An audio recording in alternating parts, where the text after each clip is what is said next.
Yes, good afternoon, students. Good afternoon, students. Am I audible?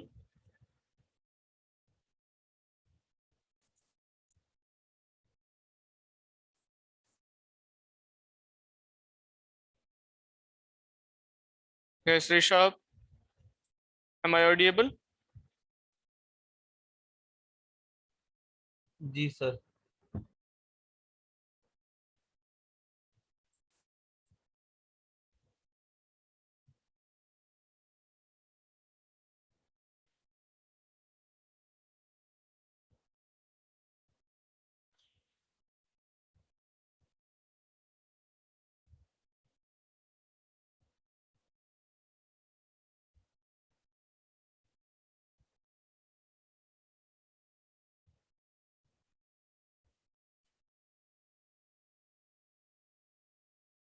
बाकी बच्चों को message कीजिए so that they can join.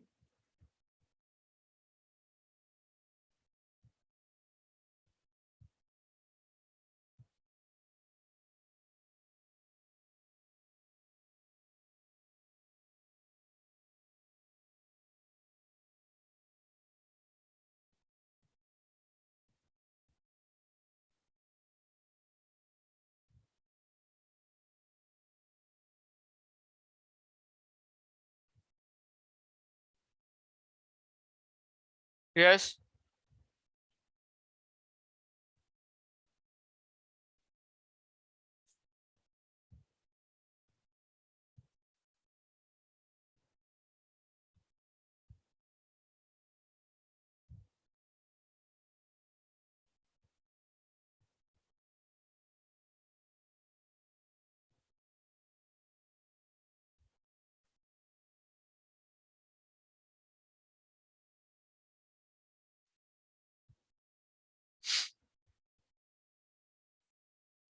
So last class में हम क्या पढ़ रहे थे? We completed your wind energy. Yes or no?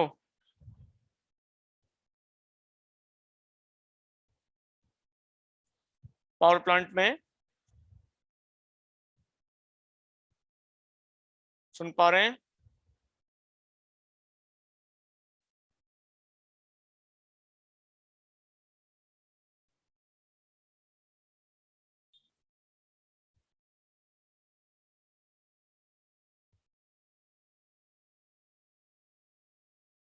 Yes, बताइए।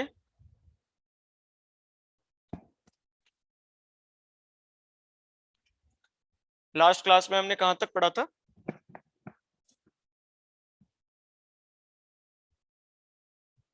यस, विंड एनर्जी हम पढ़ रहे थे and that we have finished wind energy.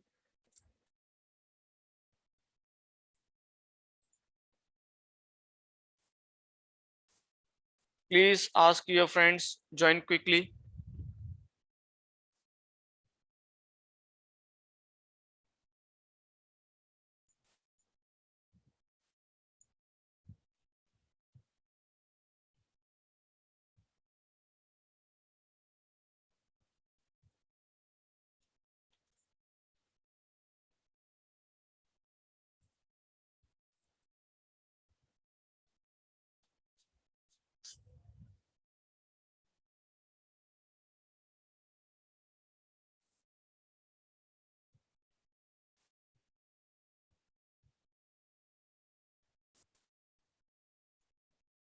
Join quickly. Ask your friends.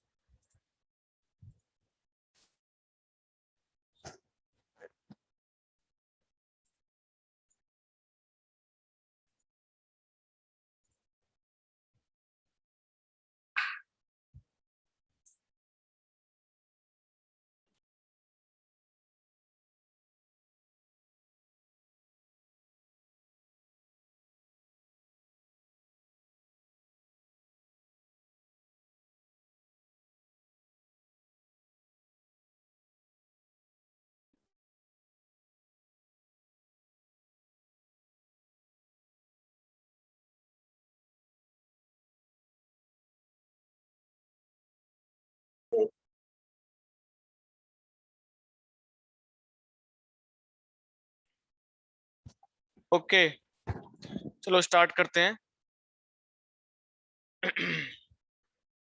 Am I audible? Am I audible? Yes, sir. Okay, so आज हम start करेंगे अपना नया topic, that is your biogas. Okay,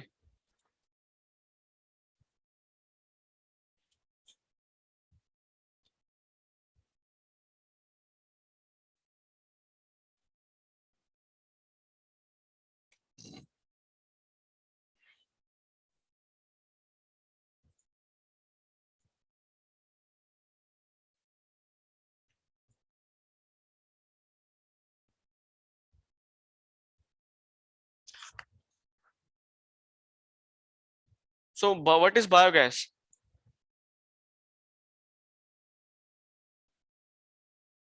anyone कुछ जानता है कोई बायोगैस के बारे में?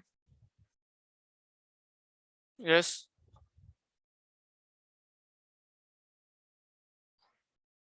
किसी को नहीं पता कुछ भी बायोगैस के बारे में? गोबर गैस के बारे में सुना हो, हिंदी में गोबर गैस बोलते हैं इसको। Yes sir. हाँ ये सर गोबर गैस सुना है। Yes, sir. Yes. हाँ, दैट इज बायोगैस। वो क्या होता है? प्लस प्लांट्स और फ्यूल की तरह यूज करते हैं उसे। हाँ, सर और एलपीजी होता है, एलपीजी। नहीं, एलपीजी नहीं होता। एलपीजी नहीं होता, sir, LPG is different thing. Sir non pollutant होते हैं। गोबर का यूज करते हैं सर, पावर प्लांट सेट करते हैं पूरा, मतलब प्लांट सेट होता है उसका, हम्म। फिर उसको यूज करा जाता है अपने यूज, मतलब उसके लिए, पर्पस के लिए, जो भी पर्पस है। और देखो, एलपीजी अलग है, बायोगैस अलग है, ठीक है। सर अगर मैं ऐसे यानी कि सर नॉन डिग्रेडेबल मटेरियल डाल दो तो सर कुछ भी रिएक्शन नहीं होगी सर उसमें? नहीं होगा, नहीं होगा उसमें। नॉन डिग्रेडेबल तो प्लास्टिक हो गई आपकी, थर्माकोल हो गया, ये कैसे आपके एनर्जी प्रोड्यूस करेंगे जब तक वो डिकम्पोज नहीं होगी? The decomposition is the major factor, जिसकी वजह से ये तो प्रोसेस का जो है की है, जिससे डिकम्पोज होके वो आपकी बायोगैस प्रोड्यूस कर रहे हैं माइक्रोब्स इन बायोगैस प्लांट्स, ठीक है।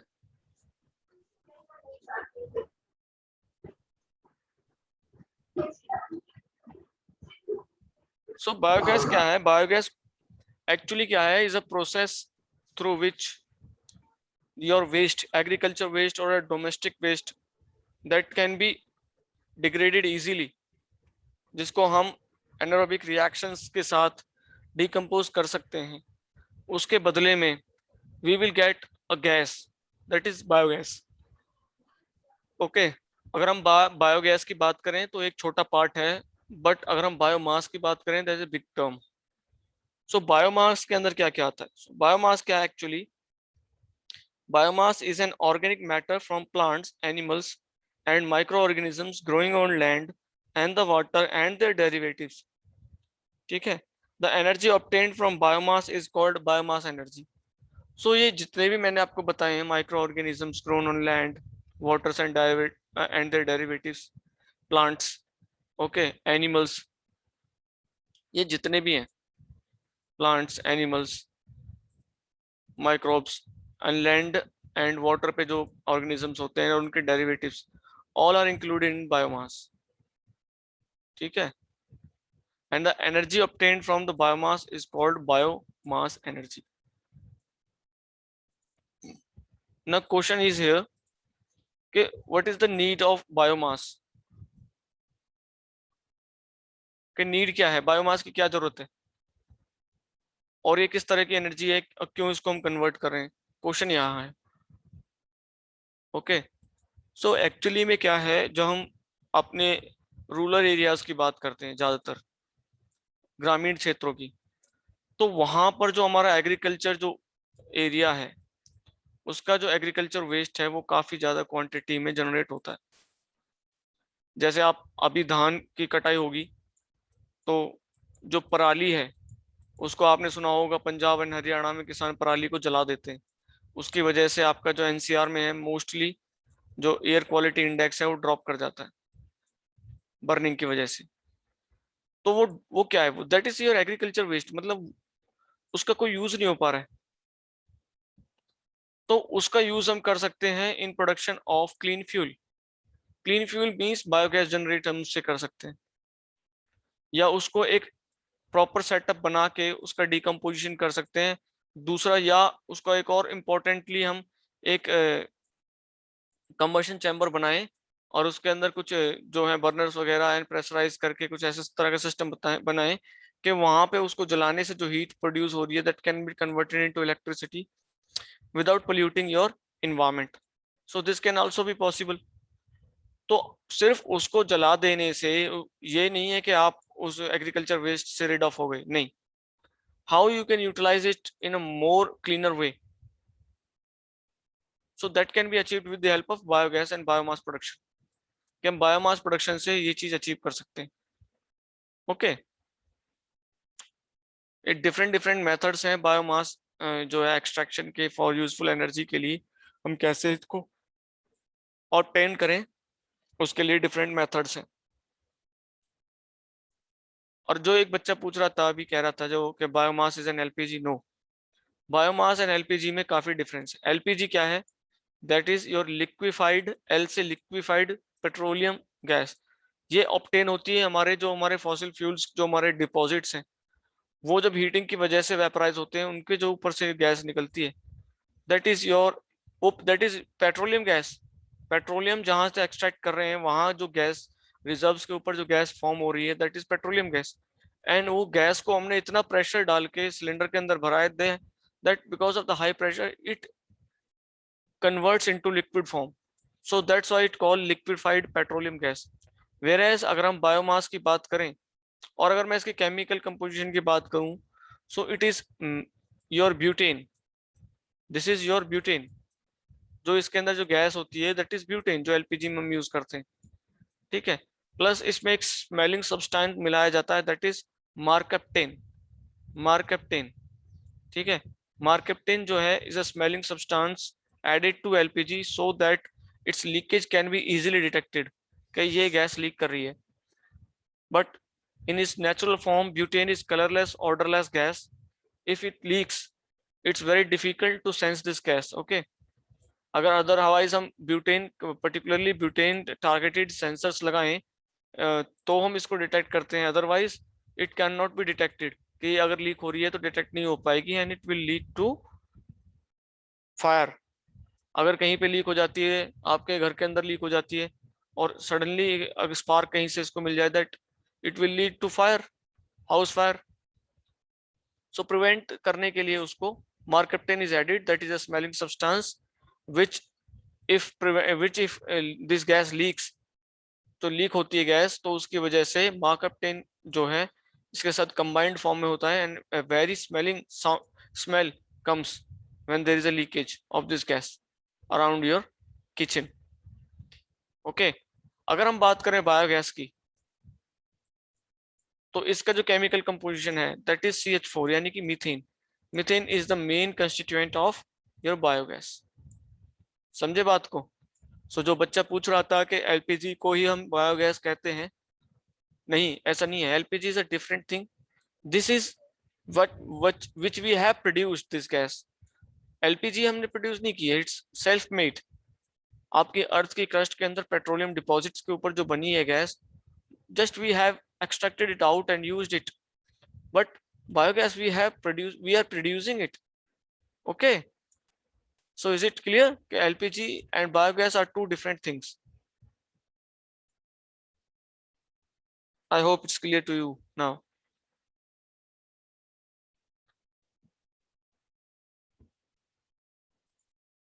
बताइए। Yes, sir. Yes, sir. Okay, तो biogas is considered as a renewable source of energy because organic matter को हम रिसाइकल ही कर रहे हैं एक्चुअली, क्योंकि जो हम जिससे हम प्रोड्यूस कर रहे हैं जो मेन कंस्टिट्यूएंट्स है your domestic and agriculture waste. Domestic waste में तो आपका जो सब्जियां आ गई, सब्जी के छिलके आ गए, ओके, और आपके फलों के छिलके आ गए, या फिर आपका कोई वैसा कूड़ा करकट जैसे पेपर हो गया, okay, this type of things जो जहाँ पे हम डिकम्पोज कर सकते हैं जिसको easily with the help of micro organisms and then they will produce a gas that is called your biogas. ठीक है. दूसरा आपका जो एग्रीकल्चर वेस्ट, वो भी आपका कंटिन्यूसली प्रोड्यूस हो रहा है हर फसल में. So in that terms you can say this biogas is a renewable source of energy because the organic matter जो प्रोड्यूस हो रहा है एवरी डे. ठीक है. नाउ बात करें हम coal, petroleum, natural gas does not come in category of biomass. ये बायोमास की कैटेगरी में नहीं आती हैं. Okay, because they are produced from dead buried biomass under pressure and temperature. क्योंकि ये जितनी भी चीजें हैं, पेट्रोलियम जो है आपने सुना होगा, दैट इज मराइन डिपॉजिट्स होते हैं. Marine deposits at very high pressure and very high temperature converts into petroleum. ठीक है. जहां प्रेशर बहुत ज्यादा, दबाव एंड टेम्परेचर बहुत ज्यादा हो, देन मराइन रिमेन्स, जो आपके dead remains of marine animals हैं, दे फॉर्म पेट्रोलियम. वेयरएज अगर आप बात करें आपके जंगल्स की, फॉरेस्ट की, they form coal. Okay, and ये बायोमास की कैटेगरी में नहीं आते हैं.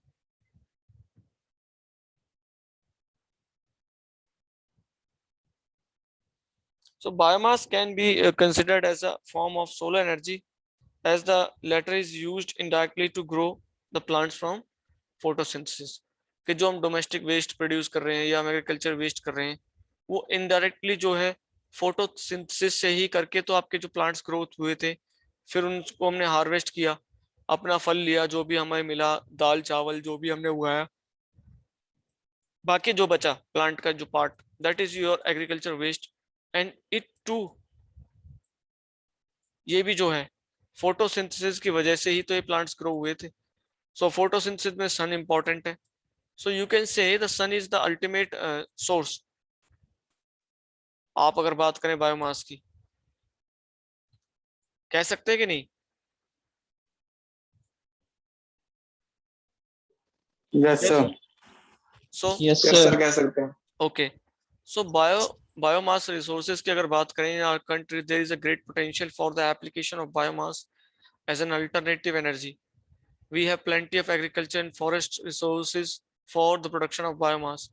हमें तो एग्रीकल्चर वेस्ट ही इतना ज्यादा है, हमें फॉरेस्ट पे तो जाने की रिक्वायरमेंट ही नहीं है. ठीक है. And we have certain different methods आज जो गवर्नमेंट एग्रीकल्चर डिपार्टमेंट इंट्रोड्यूस किया हुआ है, कि इस तरह के जो मेथड्स हैं उनको हम इम्प्लीमेंट करके जो है बायोमास प्रोडक्शन कर सकते हैं. दूसरा, following are the biomass resources, के कैसे कैसे रिसोर्सेज हैं. दैट इज कंसंट्रेटेड वेस्ट, जैसे म्युनिसिपल वेस्ट है, सॉलिड जो आपका आता है, इंडस्ट्रियल वेस्ट है, सीवेज, वुड प्रोडक्ट्स जो आपके हैं, मैन्योर एट लार्ज लॉट्स, ये आपका कंसंट्रेटेड वेस्ट है. मतलब जो आप कहीं से इकट्ठा नहीं कर रहे, स्कैटर्ड फॉर्म में नहीं है, ये आपको एक जगह पूरा पाइल अप होके मिलेगा जहां भी मिलेगा. Now dispersed waste, that is crop residue. वो जमीन जब आपने गेहूं उगा लिया या धान उगा लिया, उसके बाद वो इधर पड़ा है, नॉट कंसंट्रेटेड फॉर्म, मतलब एक जगह कहीं पे इकट्ठा नहीं है. ठीक है. दूसरा, योर डिस्पोज्ड मैन्योर, जो गोबर आपने फेंक रखा है ऐसे ही, एंड लॉगिंग रेजिड्यू. ठीक है.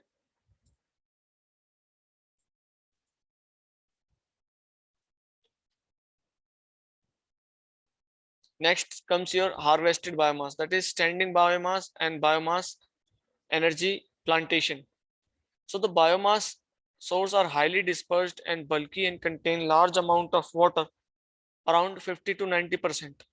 क्योंकि जो आपकी फसल कटी है वो अभी ताजा थी, गीली पड़ी हुई है, तो उसके अंदर जो मॉइस्चर कंटेंट है वो काफी अच्छी मात्रा में है, 50 to 90%.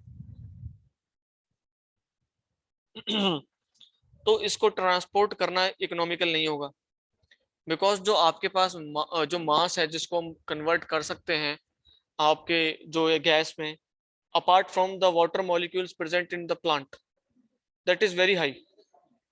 So first we will try to eliminate that content of water, हम उसको सुखा लें, ताकि आपके एक स्मॉल एरिया में भी, कम एरिया में भी, मान लो हमारे पास एक ट्रक है और हमें इसको यहाँ से ट्रांसपोर्ट करना है मटेरियल, तो गीला जो कूड़ा है हमारे पास या डोमेस्टिक एग्रीकल्चर वेस्ट है, वो इसमें जो आएगा वो ज्यादा क्वांटिटी में होगा, लेकिन जब उसको हम जहां लेके जाएंगे, जहां हम उसको एक्चुअली में बर्न करना है या प्रोसेस करना है, वहां पे तो इसको हमें ड्राई करना पड़ेगा। तो जो क्वांटिटी हमें मिली, मान लो हमने 100 टन से यहाँ से एक्सपोर्ट किया इधर, और ये सूख कर हमारा सिर्फ 1 टन बच गया। सो जो हमारी इकोनॉमिक वैल्यू थी ट्रांसपोर्टेशन में, जो हमारी कॉस्ट लगी, क्या वो फिजिबल थी? क्या वो इतनी थी कि हमें प्रॉफिट मिले? नहीं। अगर हम इसको सुखा के इसको ट्रांसपोर्ट करते तो ये हमें मच मोर इकोनॉमिकल पड़ता। हम सिर्फ 1 टन को भेजते, हमें 100 टन की जरूरत नहीं थी। तो यही कह रहा है, the biomass is highly dispersed and bulky and contain large amount of water, that is 50 to 90%। तो इस तरह से अगर बायोमास को हम एक जगह से दूसरी जगह, जहां पे हमें उसको एक्चुअली प्रोसेस करना है, अगर वहां ट्रांसपोर्ट करते हैं, तो it is not economical to transport them over long distances. And this is such a conversion is into useful energy must take place close to the source. This is limited to the particular reasons. However, the biomass can be converted to liquid or gaseous form, thereby increasing its energy density and making transportation feasible over long distances. ठीक है?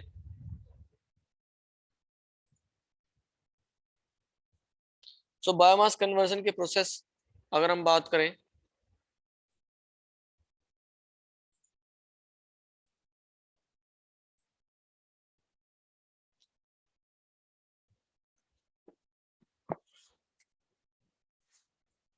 तो पहला क्या है? The following process are used for the biomass conservation conversion और to energy और to biofuels. पहला है डायरेक्ट कंबशन, दूसरा है थर्मोकेमिकल कन्वर्जन, तीसरा इज बायोकेमिकल कन्वर्जन। सो जब बायोमास कन्वर्जन की हम बात करें, पहला द डायरेक्ट कंबशन, या धूप में सुखा दिया, and then we put it into the combustion chamber, और जो वहां से हीट निकली, या तो हमने उसके स्टीम बना के अपने स्टीम जनरेटर से पावर प्रोड्यूस कर ली, ओके, या उसका हमने कुछ और प्रोसेस के थ्रू एक्सट्रैक्शन किया, लेकिन उसको हमने जलाया in the presence of oxygen, so that can be termed as direct combustion. Okay, दूसरा है आपका इसी के अंदर, कंबशन के अंदर ही, दैट इज वुड, लकड़ी जो हमारे पास है, पेड़ों की जो पेड़ अगर हम अपने देखें, पेड़ों की छटाई करते हैं, उसके से जो हमें वुड ऑब्टेन हो रही है। काउडंग्स यानी कि जो गोबर है। Vegetable waste can be dried and burn to provide heat और convert into low calorific gas by pyrolysis, या तो हम उसको सीधा जला के जो हम अपना हीट के लिए काम इस्तेमाल कर सकते हैं, या फिर एक लो कैलोरिफिक वैल्यू की गैस जनरेट कर सकते हैं with the process of pyrolysis.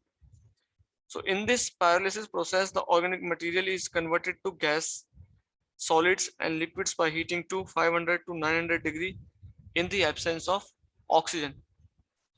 जब हम इतने जो कंटेंट है इसको हम 500 to 900 डिग्री सेल्सियस पे हीट अप करते हैं in the absence of oxygen, so it converts into much useful product as compared to जो हमारा पहले अर्लियर था जिसमें मॉइस्चर कंटेंट काफी ज्यादा था, and that process is called pyrolysis.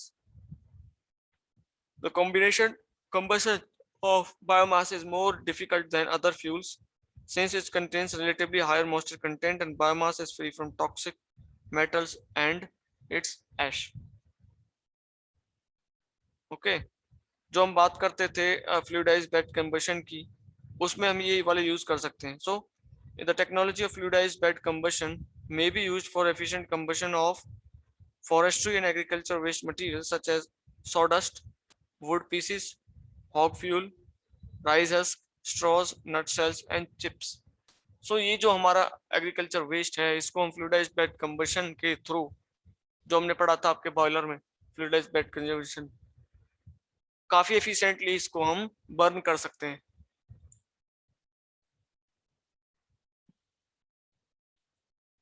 In fluidized bed combustion of biomass, the biomass is fed into the bed of a hot inert gas particles such as sand kept in fluidized state with air at sufficient velocity from the below. ये process है उसका fluidized bed combustion का, यही मैंने आपको तब बताया था जब मैंने आपको कोल पावर प्लांट पढ़ाया था.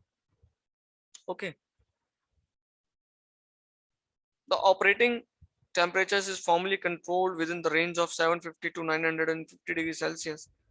Ideally, it is kept as high as possible in order to maximize the rate of combustion and the heat transfer, but low enough to avoid the problem of sintering of the bed particles. Okay, sintering मतलब combine हो जाना because of high temperature. The rapid mixing and turbulence within the fluidized bed enables the efficient combustion to be achieved with a high heat release as well as the effective transfer than a conventional boiler. This can result in more compact boilers with less number of tubes. Okay.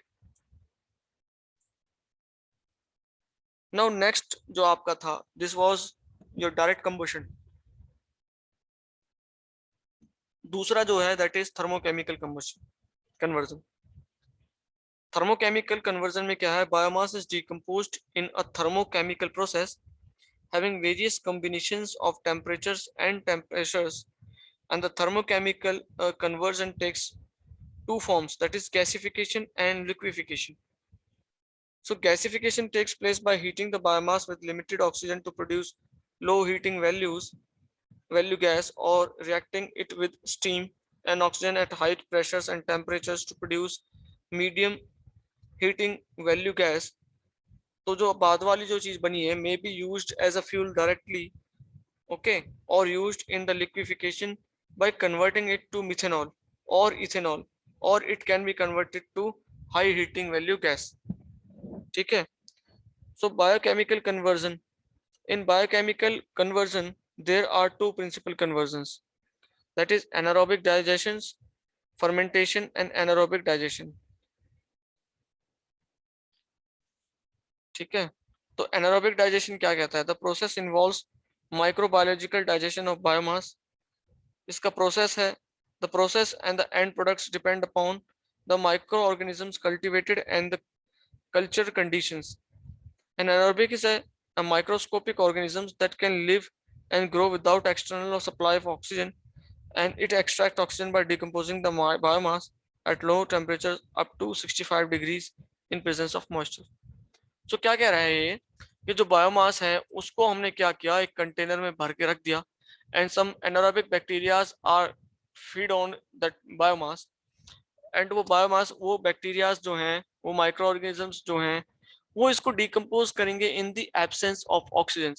So these microorganisms are such that they can survive without the supply of oxygen, and in the presence of moisture and relatively warmer temperatures in humid moist environment, roughly around 65 degrees Celsius, they convert it into methane. Okay. So the anaerobic process क्या है? This process generates mostly methane and carbon dioxide gas with small impurities such as hydrogen sulfide.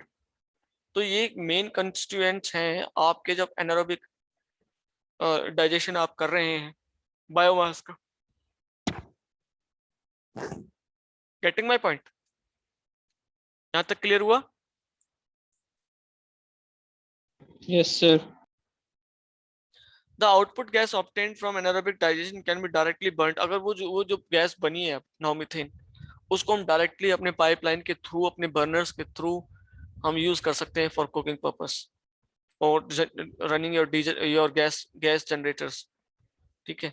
ये आजकल बहुत ज्यादा trend में चल रहा है. तो लोग जो रिमोट एरियाज में हैं जहाँ पे आपका एग्रीकल्चर एंड डोमेस्टिक वेस्ट काफी अच्छी मात्रा में अवेलेबल है, they are going for biomass, and biomass से वो क्लीन एनर्जी अपने लिए प्रोड्यूस कर रहे हैं, एंड उससे वो हीटिंग इफेक्ट, अगर उसको चाहिए आपका खाना पकाना है उसके लिए, या फिर आपको इलेक्ट्रिसिटी प्रोड्यूस करनी है, तो आप थोड़ी मॉडिफिकेशंस करके आप जो आपका पेट्रोल डीजल इंजन है उसमें आप इसको लगा सकते हैं, and you can easily run this generator on this your methane.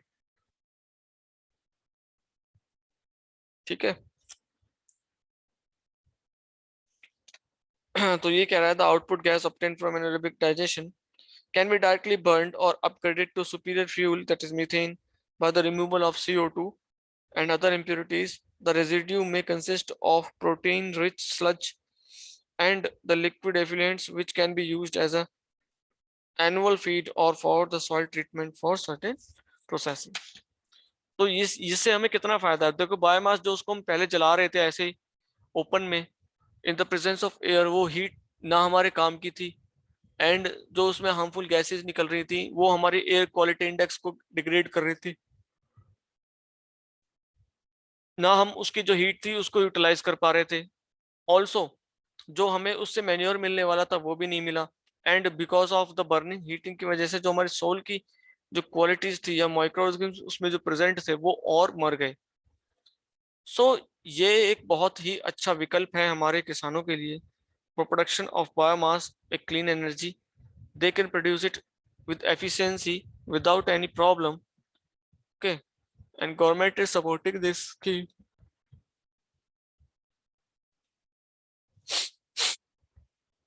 ठीक है, यहाँ तक क्लियर हुआ? यहाँ तक किसी को कोई डाउट है बायोगैस में?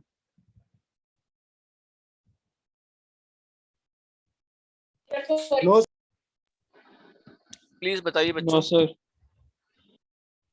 No sir. सो बेसिकली मैंने 3 मेथड्स बताए आपके बायोमास के इस्तेमाल के लिए। सबसे पहले आपका था direct combustion, then your thermochemical conversion, and third one is your biochemical conversion. जब हम बात करें कंबशन की तो सीधा सीधा आप इसको जला रहे हो। मुझे पता नहीं है क्या कभी आप अगर यहाँ गए हो दिल्ली में ओखला, ओखला में एक आपका थर्मल पावर प्लांट लगा हुआ है that is mainly operating on this principle also, कि जितना भी आपका डोमेस्टिक वेस्ट प्रोड्यूस हो रहा है in Delhi south SDMC, south Delhi MCD है ना, साउथ दिल्ली में जो आपका म्युनिसिपल कॉर्पोरेशन है that is collecting that waste and it's segregating it for the combustible and non combustible. उसमें से प्लास्टिक जो रिसाइकल हो सकती है उसको रिसाइकिल करते हैं, एंड जो रिसाइकल नहीं हो सकती है उसको अलग रखते हैं, जो कंबस्टेबल है उसको कंबस्टेबल की कैटेगरी में रखते हैं, and they cut it into small pieces and fed it into the boiler, and then they are running a steam plant on this domestic waste. So imagine how much profit they are making and how much contribution they are giving to the country, कि वो इतना सारा waste को जो है बाहर कर रहे हैं, खराब जो ऐसे पड़ा रहता उसको वो कंज्यूम कर रहे हैं, एंड जो उससे एमिट हो रही है गैसेस उनको भी प्यूरिफाई करके आपके एटमॉस्फेयर में रिलीज कर रहे हैं so that the air quality index does not drop. So इस तरह के प्रोजेक्ट्स भी आप कर सकते हैं, अपनी लेवल पे भी कर सकते हैं। ठीक है, biomass production is a very good option for utilizing the efficient utilization I should say of your agriculture as well as domestic waste, and especially the dairy waste, जहाँ पे आपका जो गोबर है उसको आप फर्मेंट करके you can easily produce this type of gas for your domestic utilization. ठीक है, I think that this much is clear to you all. Yes or no?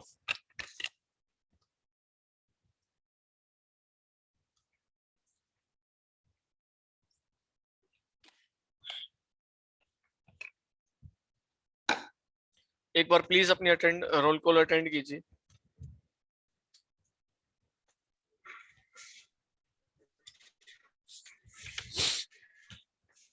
Abhishek, Abhishek, present sir. Akash, present sir. Present sir. Hello. Ankit, present sir. Ashish, Ashish, Chandan, yes sir. Chirag Saini,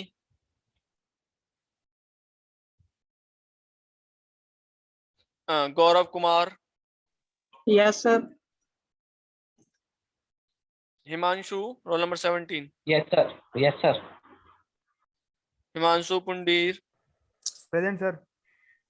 Pundir present. Okay. Hirdesh. Hirdesh.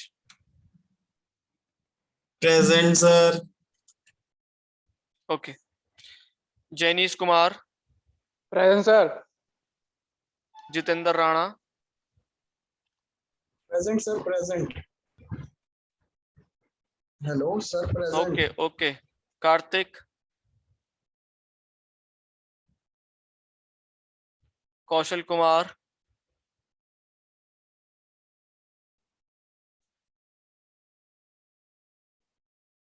Nandini. Roll number 29, Nandini. Pawan Singh. Pawan Singh.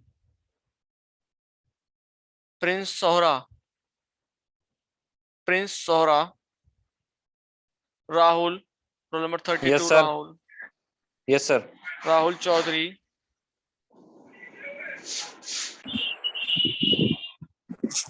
Rahul Chaudhary.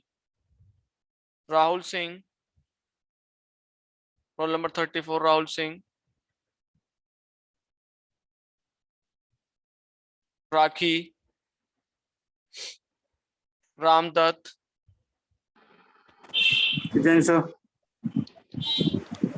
Ronak. Yes, sir. Shekhar Kumar. Present, sir. Rishabh Nayak. Present, sir.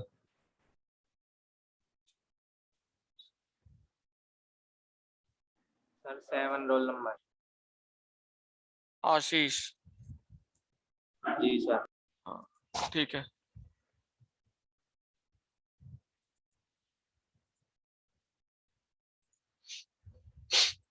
सो किसी को कोई doubt है?